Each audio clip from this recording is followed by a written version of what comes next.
Hey guys, and welcome to Titan Souls.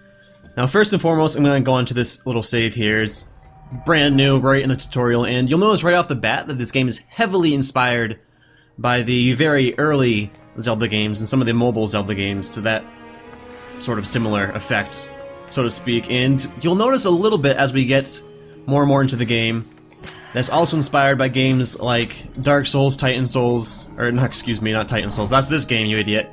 Dark Souls, Demon Souls, etc, etc.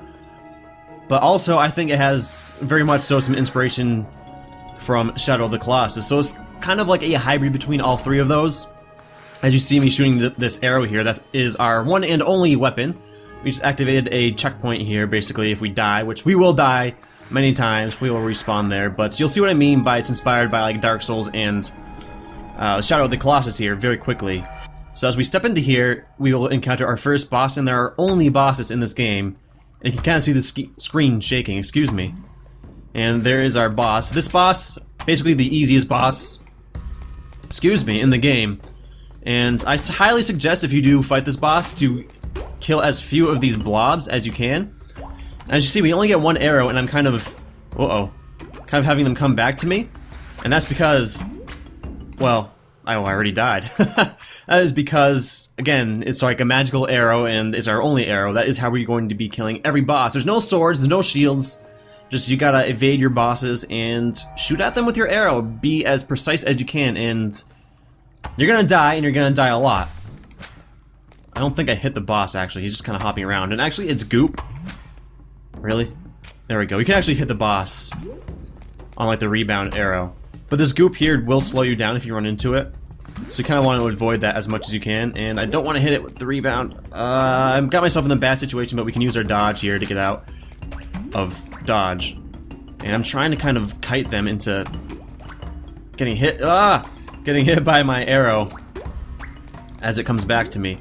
And oh, 2 more hits on this boss and it is dead. Alright, come on. Oh, I very nearly took down the boss with that little return arrow there. And as you saw there, I stepped into the goop. And we killed the boss, but I stepped into the goop and it got slowed. If we return our arrow here, you will see what I mean by it's very heavily inspired by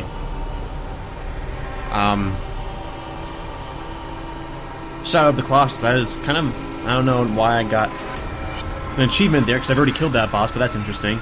This is very much so an effect that happens in Shadow of the Colossus. You get sort of overtaken by some sort of thing there.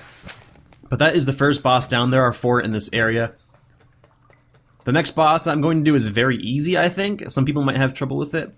And it's, again, very much so inspired by Dark Souls, Demon Souls, Bloodborne, where once you learn the boss's patterns, it's pretty easy. I mean, you're still probably going to die a few times once you sort of know the boss patterns, but at the same time, once you know them, it shouldn't be too hard. Let's just shoot the boss here. Oh! That's not how to take care of that boss. As you see, I instantly die there. But as you fight the bosses more and more, you'll kind of get the hang of it, see what works, what doesn't. And they'll become easier and easier as you fight them. Again, any boss can kill you at any time, especially since it's one hit. Let's come over to this corner here and then get the hell out of here. So we're basically fighting a giant brain in a ice cube, and you see it popping over switches like that. It should probably tell you a little bit of a hint as to what to do, and that's where the Zelda aspect comes in, this sort of puzzles going on here as you fight the bosses. Some puzzles a little bit trickier than the others, obviously, and this... oh no.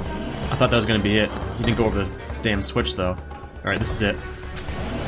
And that boss is hit. Oh, I could have almost hit him. And, oh wow, I didn't... oh. Oh. Oh no, I'm in a bad position. Get the fuck... ah, damn it. I got caught in the wall. Don't do things like that. Like, that boss should have easily been done. Or dead. But you do silly stuff like that. You get caught on walls, or you roll the wrong way or something like that, and you get done, and you get done for, basically. So I'm trying to get my arrow back. He's sliding everywhere. I could easily die here, but I won't. And this is it. Oh, I missed! Ah, shit. Get out of the way, get out of the way, get out of the way. It's a very tense game, to say the least, because it... again, one little tiny mistake. Oh, Jesus. And, oh no, this is really bad position to be in. One tiny mistake and you're pretty much done for. Alright, there's that. And wait for it to fall down and just shoot it. Or... kill it. I did the same thing. Alright, I should not have lived there. I disagree with me living there. I really should have been easily killed. But we're just gonna wait for it to hop one more. No, not right there. I could have gotten that kill probably, but I didn't want to get squished. You don't have to recall your arrow all in one hit or one sweep either. You can kind of toy around with the boss until you can easily retrieve it. Because as you can see, that should have been a kill, but okay. But as you can see there, I'm kind of fighting away with the boss, running around, trying to dodge it, and ultimately failing while trying to retrieve my arrow. And that's one of the bigger aspects of the game that makes it tricky, is getting your arrow back, because without your arrow, you're essentially defenseless. I mean, you're defenseless as is, but... I almost died there. But, it's very much so, you gotta get that arrow back. I'm not gonna live here. I don't know how I lived. You do have a sprint, by the way. I'm just dodging a lot because it's easier to avoid enemies like that, in my opinion. You do have unlimited sprint. Oh! I should not have lived. This is it. Alright, I got it. Now let's not screw this up this time, you dingus. And that, I disagree with that. I guess I did miss a little bit. Oh! Get it! No! No! Oh, shit. The bosses very much so do have a homing sort of aspect to them, but I did kill him. Finally, it should have not taken me that many tries, admittedly. I had him by the balls, and then I ended up dying, but hey, that's life. But that is our second boss in the bag. I am going to be heading towards the third boss here. And the fourth boss is quite a bit tricky, but we'll get to him after we deal with this guy. I've yet to actually beat the fourth boss, admittedly. You can't roll upstairs, by the way, it kind of bonks your head on it. One thing I kind of don't like is that you have to shoot these eyeballs every time you go towards them before engaging the boss, but this boss looks very much so like a checkerboard, eh? A little bit more tricky, a little bit more puzzle-ish, but it's really not that bad. You can see he kind of rolls around and then shoots a laser beam out of his eyeball. Pretty obvious weak point on the boss. What I'm trying to do is get him to... oh, I'm fucked. I don't know how I lived there. I'm trying to get him to roll in such a way that I can shoot him in the eye before he shoots his laser beam. And it's a little bit easier said than done, as you can see. I probably could have flicked back around and shot him, but... hey, can't be so lucky. Boss is a little bit tricky. I mean, in reality, a lot of these early bosses, this is like the first tutorial-ish level, but a lot of the early bosses aren't that difficult. It's just a matter of you getting the timings correct, and that is easier said than done. This is... I can't get my damn arrow. Alright, let's recall it. Alright, I want him to roll over right there. Come down here. And then... oh no! How'd I... no! Oh, I thought that was it for sure. Alright, let's get him to roll up here. Then... get him to roll down here. Oh! That could have been really bad that we saved it. I got him. There we go. That wasn't so bad. See, it's a little bit tricky because you gotta be really quick when he falls down, because you have like a second maybe at best before he rolls over again or he shoots a laser beam. So that is the third boss down. I'm not sure how many there are in each area, but there's at least 4 in each area. And again, I've only played this first area, so after this, I'm kind of going in blind. But luckily, this game does have multiple save files, so you don't have to kind of screw around too much with it. Now, this boss is a pain in the ass. He's pretty tricky.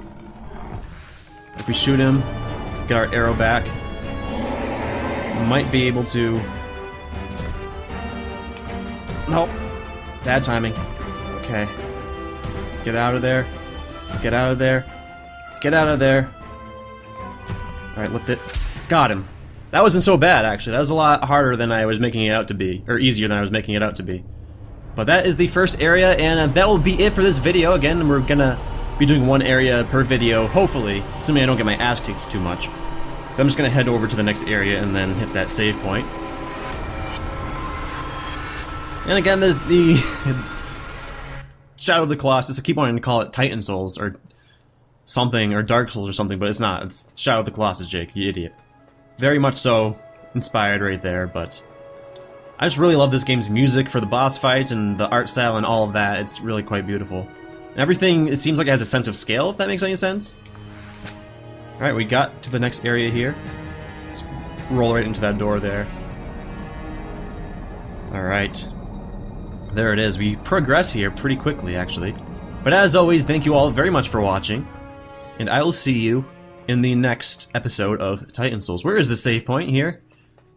I was trying to make an outro game, and then you're just like, no, it's going to be a 27-mile long path. Here it is. Oh, it's an elevator of sorts.